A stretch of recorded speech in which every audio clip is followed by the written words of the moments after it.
the ferry docks in Friday Harbor, everything shifts. Noise drops away, the scenery opens up, and San Juan Island greets you with a calm and electric feel that's quite unforgettable. This is where I live, and today on The American Dream, I'm taking a deeper dive into what makes this island so unforgettable. We're gonna check out one of my favorite boutiques here in town, and then head out to one of the most unforgettable beaches in the state of Washington.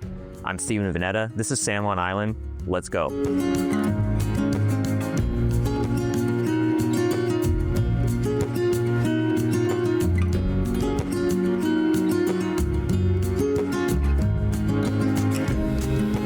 One of my favorite things about Friday Harbor, no big box stores, no chains, just island creatives shaping this community one creative space at a time.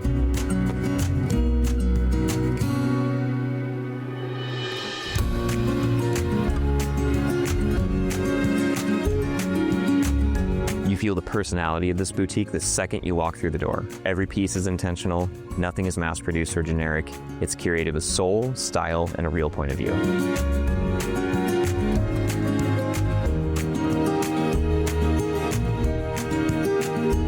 And the heart of the shop is Aaron Heidenrich, the designer of Betina Roza and one of the most thoughtful curators on the island. Tell me a little bit about what goes into the process of creating some of these pieces and how do you curate what you have here?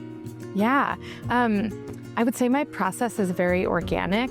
I very rarely think out what I'm about to design. I don't do a lot of drawings. I usually just show up in my studio with the intention of like, okay, it's the time of year when I'm going to create a new collection, and I pull out my stones and just kind of like whichever one starts speaking to me, and then something seems to emerge out of that. And even sometimes I'll be standing at my bench and there'll be like a pile of scraps, and that's the way that it's haphazardly arranged will just like give me an idea. It's like, so, this needs to be built into something. Yeah, like, oh, look at how those go together. I love that. I think that's what connects me to your pieces and wanting to shop here and come here is because I know that that's what you put into this. So like when I wear one of your stones, I'm like, this stone has a story. It's not just a necklace that was on a shelf. It's so much more than that. Yeah, exactly. Like I picked through piles and piles to find like the perfect strand of that kyanite. I love it. Yeah, and the minute I walked in the store, I was like, that kyanite is for me. So here we go. Yeah, I think that's like just in general what I love about being able to curate things for the shop is that something about the handmadeness of things or the careful selection of things gives them, I don't know, sort of an ineffable quality that you can't really repeat because it's from a moment. Yeah, it's like giving inanimate objects life. Exactly. Totally, and I love that. Yeah. What do you feel the island provides to your business, and what do you feel like you provide to the island, Betina Roza? Yeah, the island is such a lovely place to be an artist. Like the locals truly support the local makers, and I mean, I don't know that I could just dream up a shop and open it. You know, the dream came up, and then a few months later, I had a shop. Like, I feel like the island just allowed freed it up for you. Happen for me. Yeah. As far as what I contribute, you know, I'd like to think that an appreciation for what we were just talking about, like the handmadeness of things, like these wool pillow covers were created by a woman named Roza in Chiapas. Like that connection to someone else, somewhere else, that someone made this thing for you.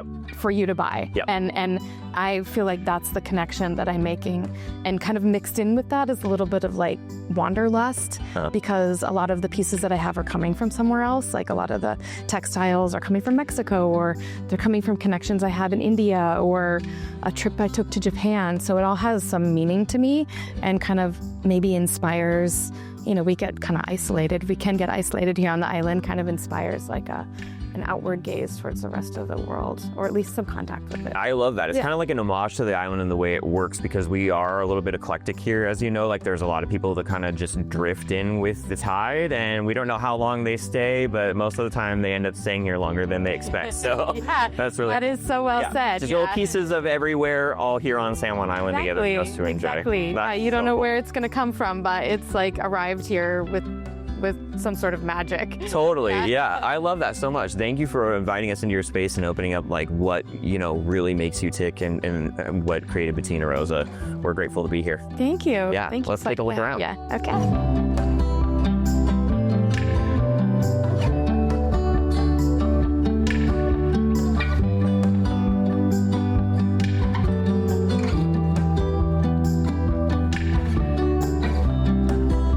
is South Beach, the longest public beach in the San Juan Islands. It's bold, it's rugged, and it absolutely feels like the edge of the world.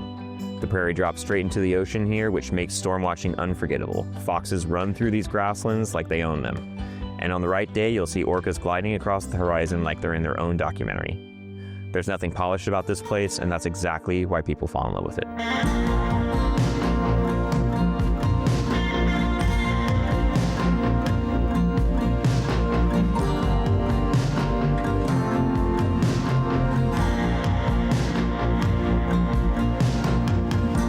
Curated style of downtown Friday Harbor to the wild, rugged coast of South Beach, this is San Juan Island at its finest. I'm Stephen Vanetta, the host of The American Dream, and until next time, I'll see you on my island I get to call home.